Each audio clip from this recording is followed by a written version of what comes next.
All right, thank you everyone for being here today. For people who want to learn how to grow and monetize their podcast, this is the presentation for you. One of the things that we should all think about though, we're going to talk about growth first, then the monetizing. So one question that we should all be thinking about at the beginning of this presentation, and then at the end, this will look a little different. How do you promote new pieces of content? So when you come out with new podcast episodes, what are you doing to promote them? I know not everyone here has a podcast yet and helps others with their podcast. So if you're publishing anything from a video to a blog post to a podcast, that is the question. How are you promoting that content?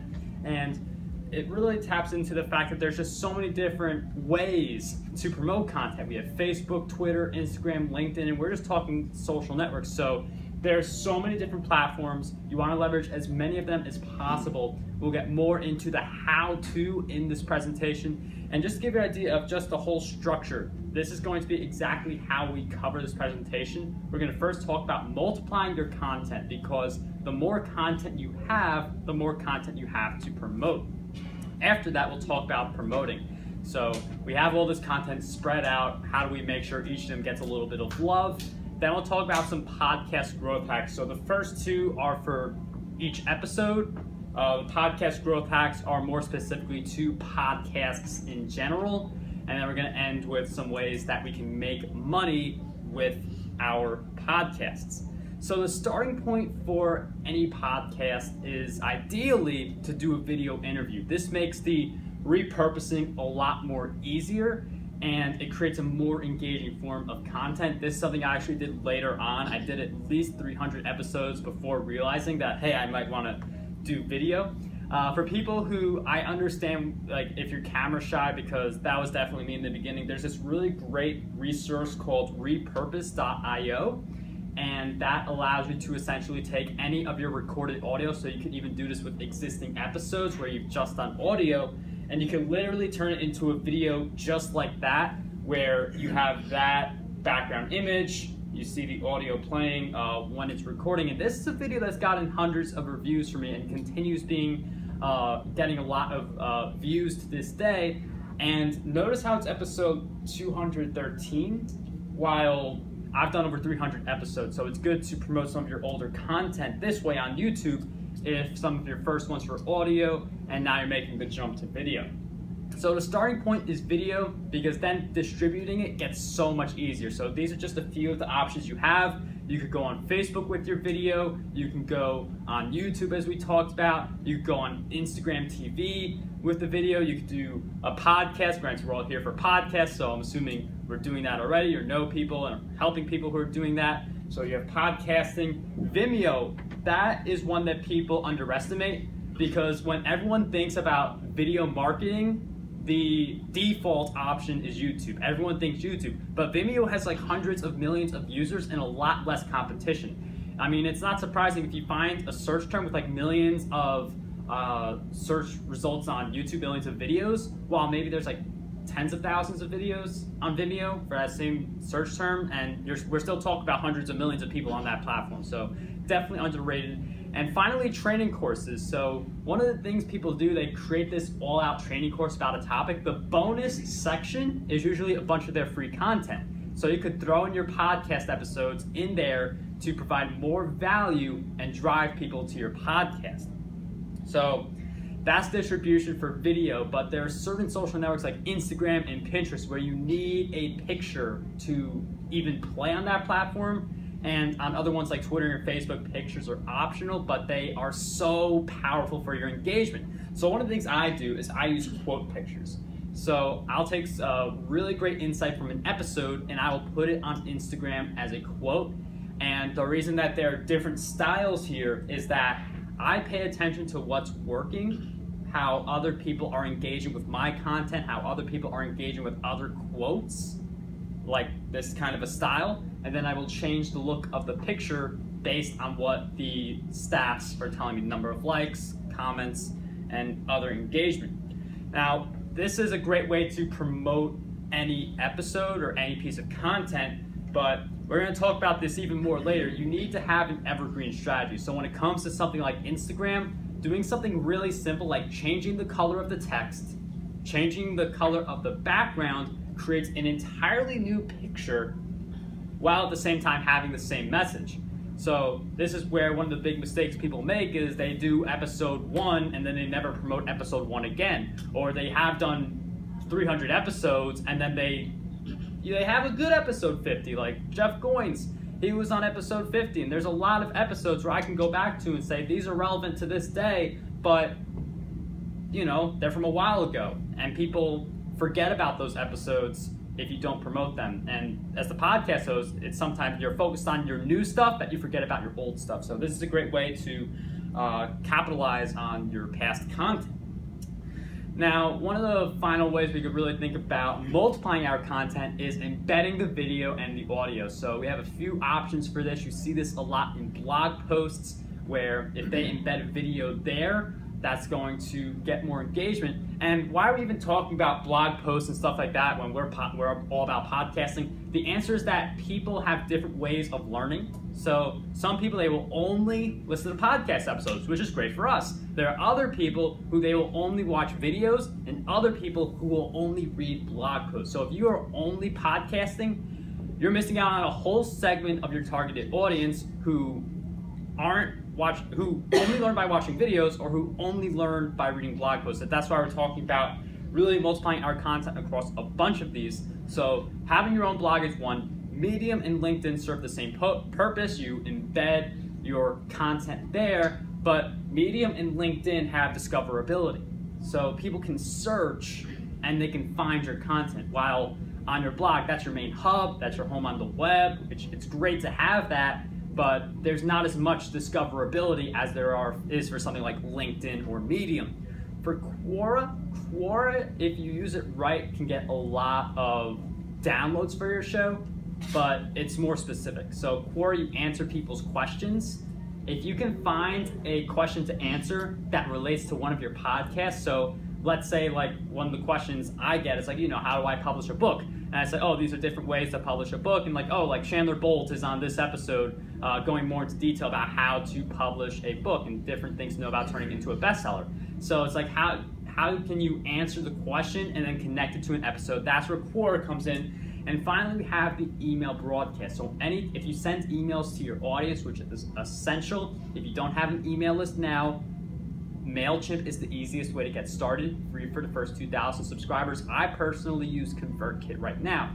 But for the email broadcast, the embedding is a little different because you can't watch videos in your inbox. So you have to get them to click. Now, the way that you could sort of work around this with an embed is you embed a picture of the thumbnail of your video and you add that play button. So that play button that is there, that's not in the thumbnail, that's not on YouTube, but I just add that in there. So when people click on that, thinking it'll play in the email, it goes up to YouTube and it shows this video. A video I did with Ramon Ray, talked about organizing events because he's done a bunch of events over 10 years. Seth Godin actually spoke at one of his events. So we go from that, people click that picture, and we go to this video. But something very important about the way I did this video, it's not just the video, it's the entire playlist. So this is from my Profitable Public Speaking podcast, and instead of showing this one video, we have a bunch of these different options because there are some people who maybe 2 minutes through, they're like, this sounded like a great episode, but it's not for me. So instead of someone like going somewhere else on YouTube or going to someone else's podcast, I say, hey, you may have not liked this episode, here are some other options. Or you really love this episode with Ramon, if you want to continue listening to me, we have a few episodes here to choose from. So one of the things you could do on YouTube, put all the episodes in a playlist together, and then instead of promoting the links to the videos, promote the video within the playlist, because then you'll get more people to listen to your content. So for people who may be thinking it's a lot of work to distribute the content, this is something that I recommend delegating. And there are a few things that you can delegate, such as that content distribution, such as the picture size, because Instagram, you want a square picture, for Instagram stories, which are really good to use for your show, especially if you have 10,000 followers and the swipe up feature. That's more of a rectangle size. So picture sizes, that's something you may want to consider delegating. Also the embedding. For people who think that delegating, handing off the work to someone costs a lot, 3 resources I recommend that make this really inexpensive: Fiverr, onlinejobs.ph, and Upwork. Those are 3 different options you can use to find really great talent based on my experience for a really low price. So now that we have the distribution down, now we actually talk about promotion, because everything we talked about was how do we turn this one piece of content into many, but that hasn't been promotion. That's just been how do we get more different things that we can promote to grow. So promoting our content, the one thing you have to think about right away is your email list. And the email list, it's going to be your most valuable asset, but it's not going to be something that you promote every single thing on. So if you put the podcast episode on your site, on YouTube, you may not want to promote the Medium post about your older episode, because by that time you may have your newer episode out. So it's important for you to decide what content on which platforms you want to promote. So for me, I focus on my website and my YouTube channel right now. That may change, because as creators, we continue to evolve with our ideas and what platforms we consider most important to us. So the email list is for those few things that are really important. Social media push, I feel like that's like everyone's telling you to push on social media. It's no secret there, but it's the way that we use social media and being consistent with it. There are some of these tactics that you may have heard of them before, but it's just doing them day in and day out and doing them productively. One way you could easily schedule your content on social media is through Hootsuite. And I'm able to go straight into Twitter, Instagram, Facebook, Pinterest, and pretty much all the social networks I need to be on Hootsuite, instead of having to go into all the different sites and posting at the same time. And another thing is the evergreen strategy. We talked a little bit about this earlier with the Instagram post, but you should think about, I published this new episode today. You should promote it 1 week later on all of your social networks. You should promote it 2 weeks later, and even have a plan for like 1 month later, 3 months later, 6 months later, a year later, because like an episode you may have done 2 years ago is still relevant today.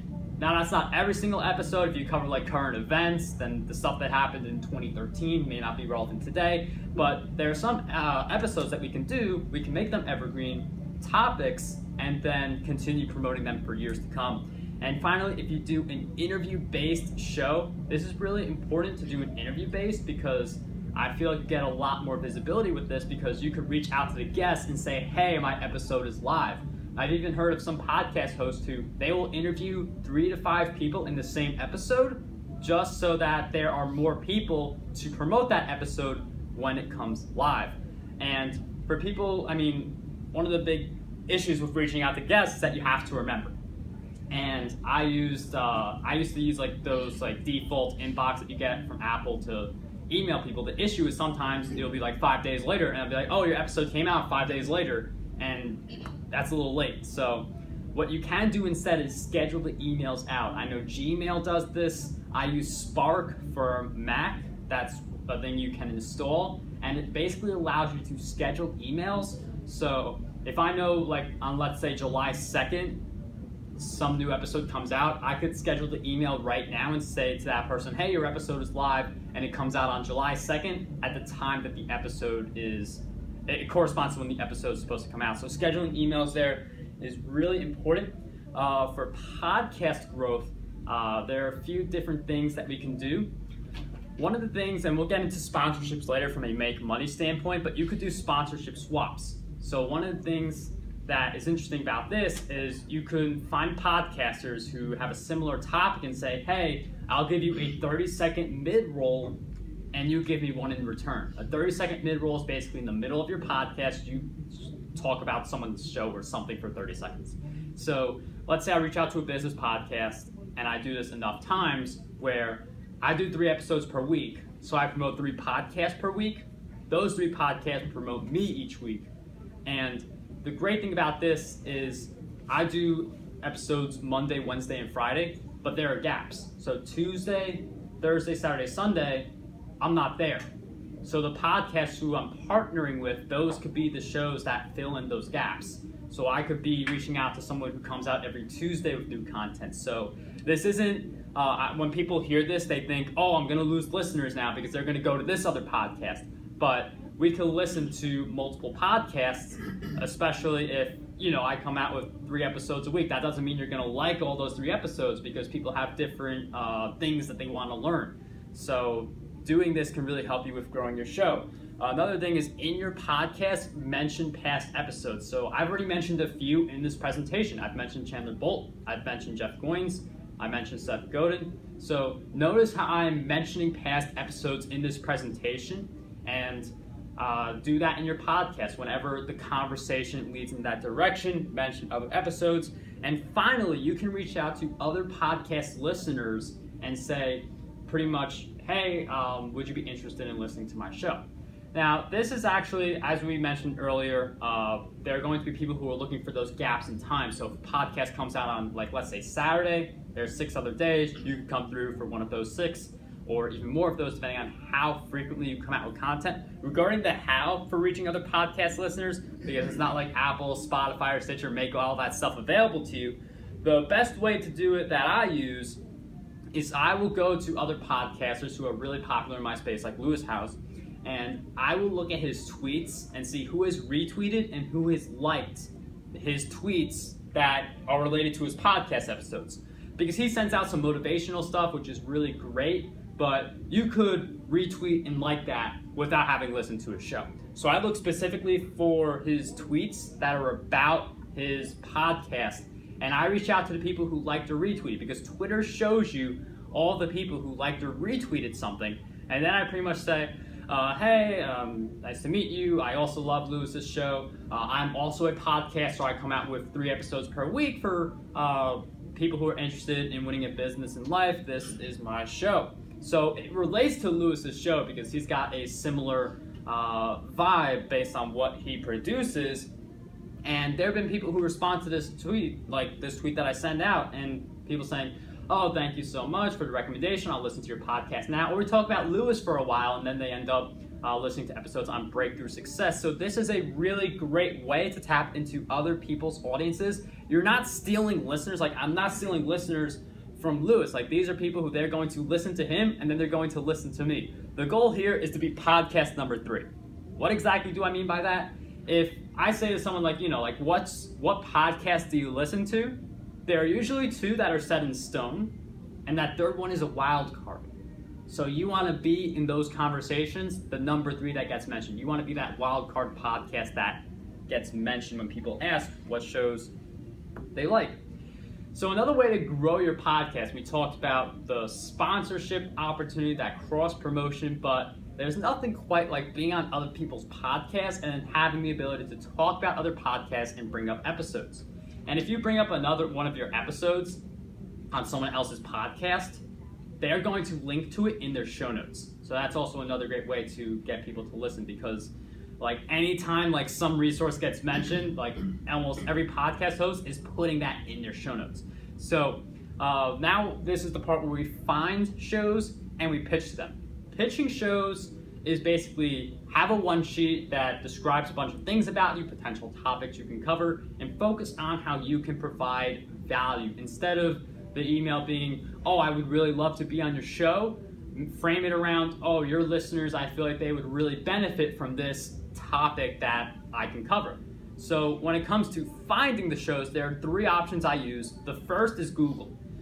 Google, it's really interesting because it will show you top 10 podcasts usually. So if you search business podcasts, the articles that usually come up are top 7 podcasts to follow in 2019 or something like that. So you'll find top podcasts with Google. The only thing with top podcasts is they're generally harder to get on, but if you get on a podcast, a top podcast, you're gonna get podcast hosts who find you and say, hey, I want you on my show, because a lot of podcast hosts, they will look at the top podcast, see who were guests on their shows, and then reach out to those individual people. So if you get on a top show, it's easier to get on other shows. The other option we have available to us is just a podcast search app. So think your Apple Podcast, think your Stitcher, think your Spotify, and just searching for podcasts in your niche.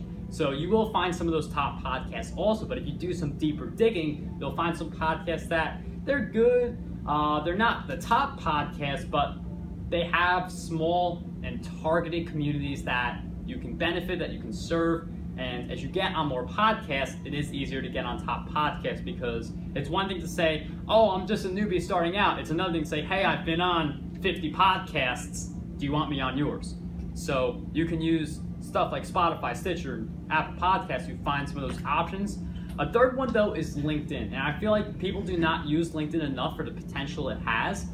I think the biggest mistake people make with LinkedIn is they just think of it as an employer-employee relationship where you put up your resume and you look for jobs. I think that is a great use for LinkedIn. People use it that way to get great results, but it's not the only way to use LinkedIn. So the way you can use LinkedIn is you can search for people from specific locations with a specific role.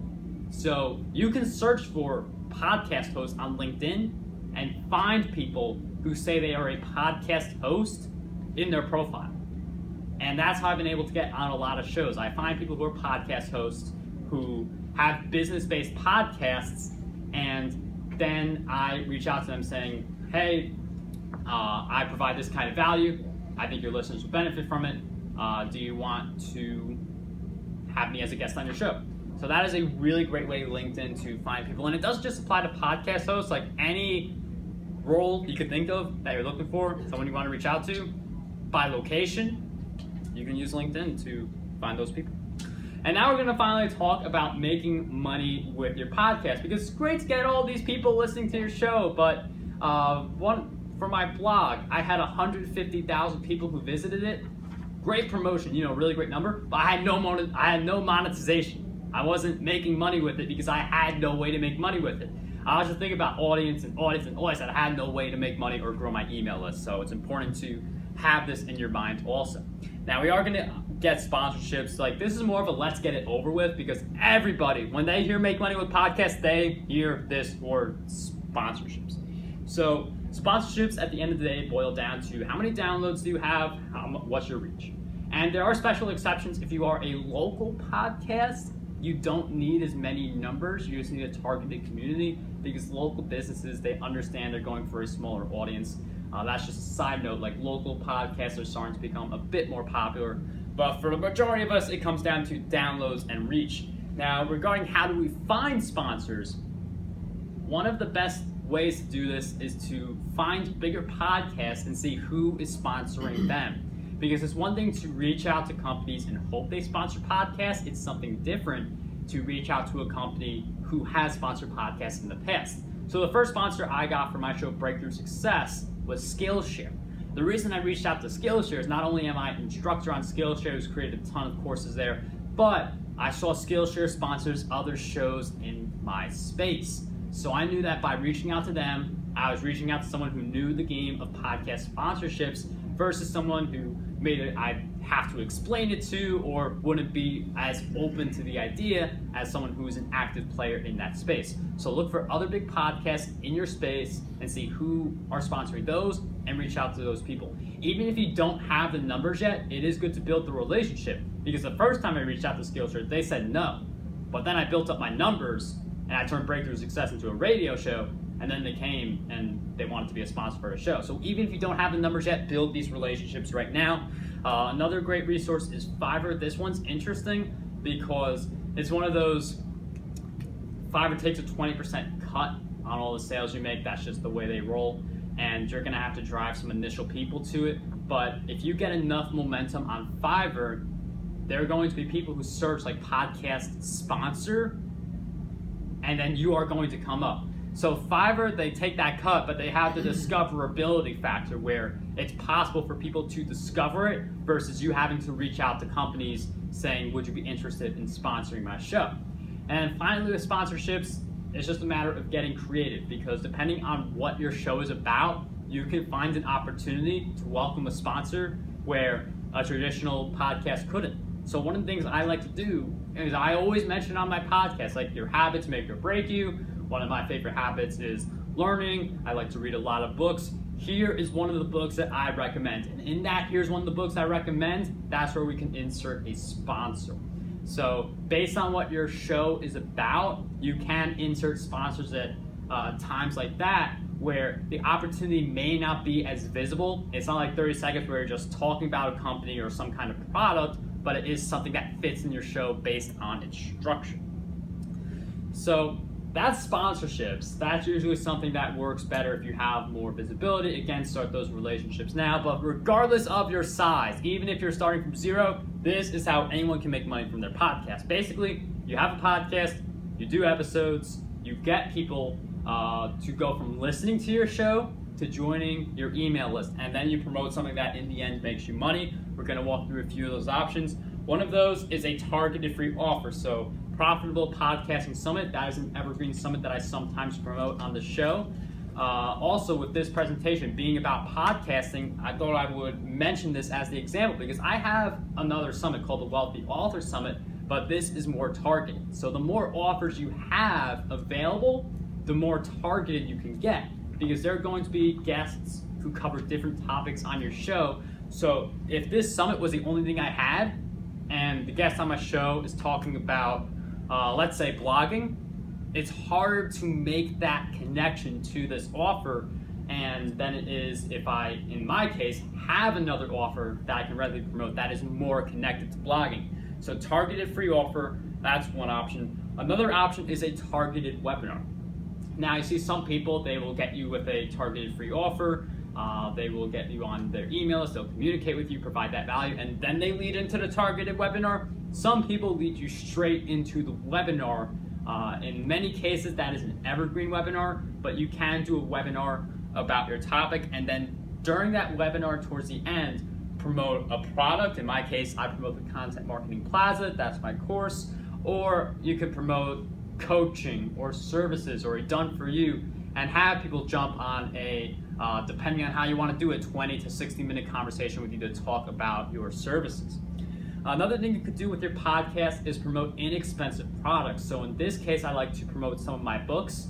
They're as little as $3 if you buy the Kindle version. The reason that we go from something like Content Marketing Plaza, which is a little more close on the high end, and also coaching, which I offer, to something like a $3 product, is people like to buy at different price points. There are some people who, they may say, can I join your $25,000 mastermind? Where can I start? There are other people who they only want to put down $3 for a book right now. And again, we go back to this idea. Some people like to only learn through training courses. Other people will only read books. Other people only want coaches at this stage. So they're covering different types of learning, different types of product consumption, and people who buy this $3 product with you, like $3 is a lot easier to ask for someone who you're just coming across the first time than $25,000 for a mastermind. So if someone buys the $3 book, they're more likely to buy something in the future. You want to get them in at a point where they put money down so that they're more likely to invest in you even deeper in the future.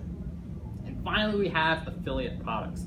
This is something where if you feel like you're someone who, I don't have a product, I don't have a opt-in page, I don't even have the ability to create an opt-in page, this is the excuse shatterer, because essentially you promote other people's products. These products are set up to optimize already. Like they give you opt-in pages, they give you your link, they give you everything you need essentially if you pick the right option. So one of the interesting things you could do actually is if you get enough of these affiliate offers, opportunities where you like the service that you're using or you like the product, you can put them all on a resource page. I've included the link to my resources page below for anyone who's interested. But someone who I know in this space actually takes a resource page just like this, tweaks it a bit, and he makes like tens of thousands of dollars each year just by recommending products that he uses to fuel his business.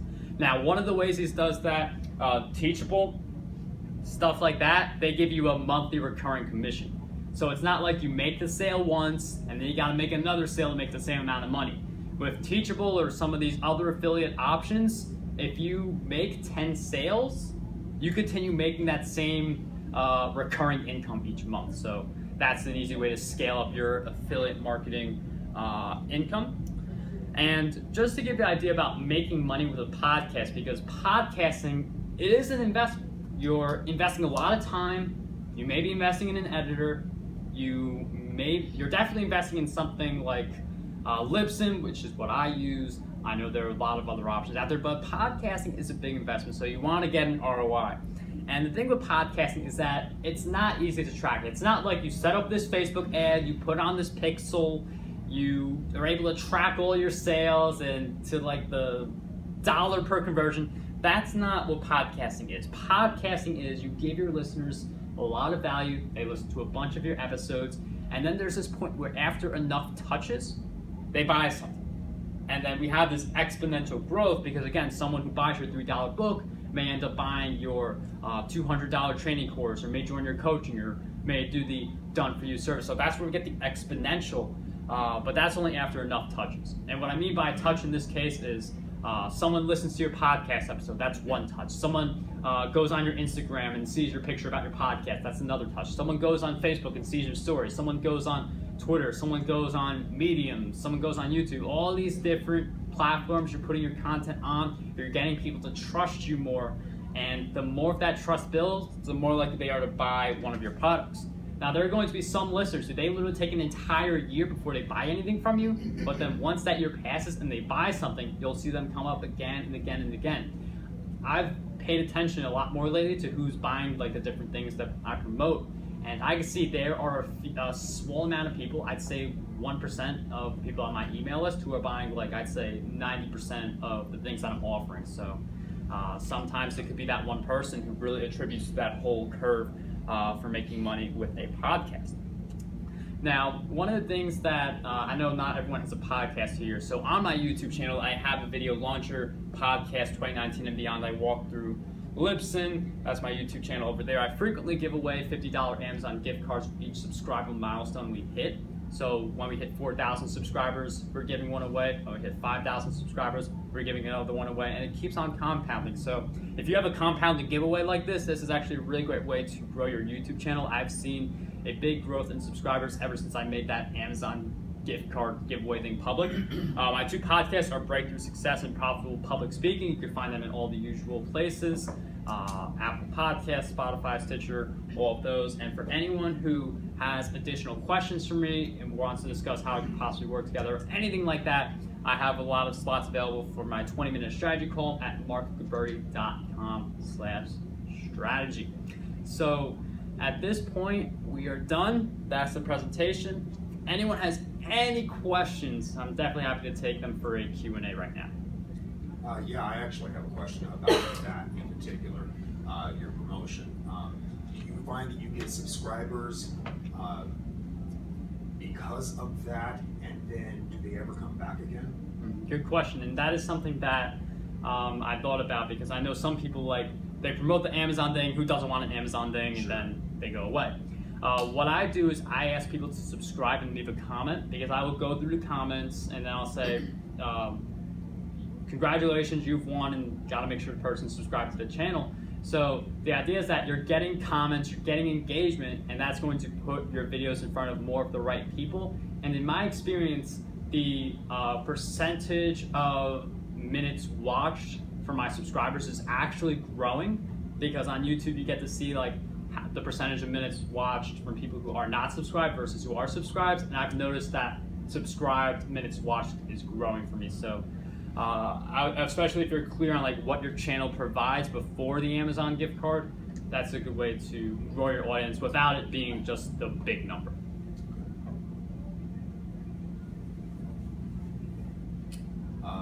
How accurate do you think sites like socialblade.com are?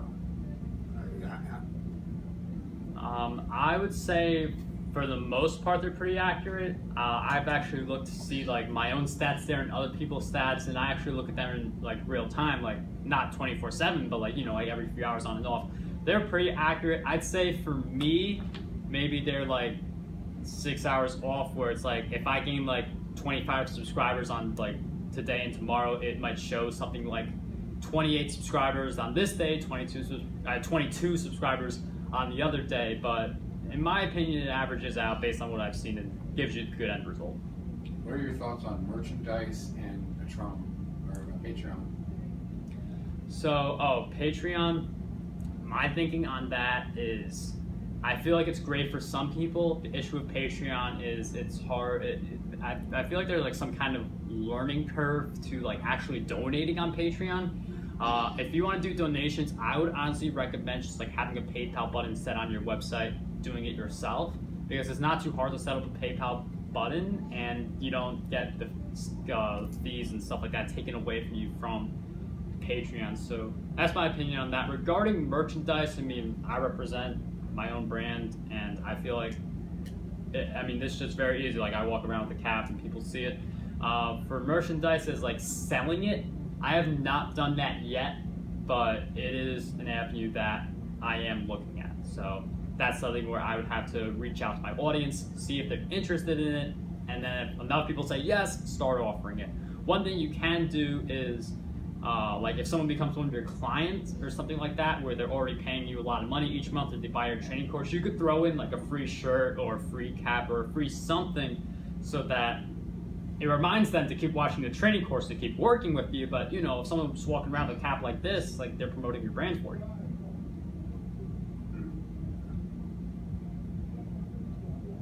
For instance, when you went to the National Publicity Summit in New York City, you were the only influencer granted. They loved it. And the head guy was like, that's how you do it. You got the influencers weren't branding themselves. And here he walked in with he has a slim fit blue suit.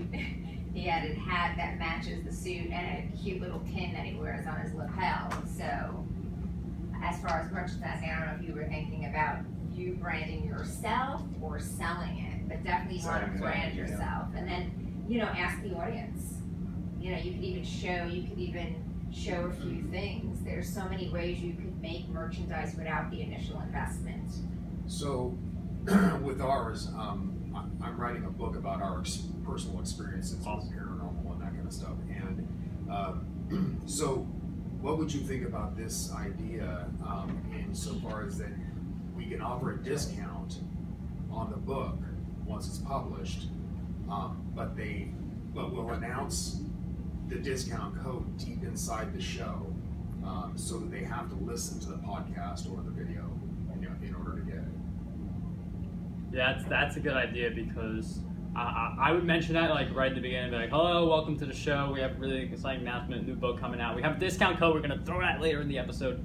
I like that idea, because then you'll get people to listen to the whole episode. And if you don't timestamp, like if you don't say like, you know, at 30 minutes, 23 seconds, here's your thing. Yeah. I mean, you'll definitely get more people to listen to the episode, like listen deeper into the episode. But I like the fact that you mentioned it at the beginning. Yeah, like that is coming up. Mention it so this doesn't come out. You know what I mean? Because they might not listen, and that'll make them. It's almost like the way Avengers did their movies, right? They're brilliant, Marvel, right? They really kept you hanging for a year. Oh, And then they would show this on YouTube or this, and that's what you're doing, in essence. Yeah, and like going on something like Avengers, like it's cool to watch a movie like that, but pay attention to the way they market it too, because they've got a lot of smart marketing people that makes it look like entertainment where you don't think about the marketing, but there's a lot of marketing happening within each of those trailers and movies. Is it your first book you're writing? Oh no. Oh.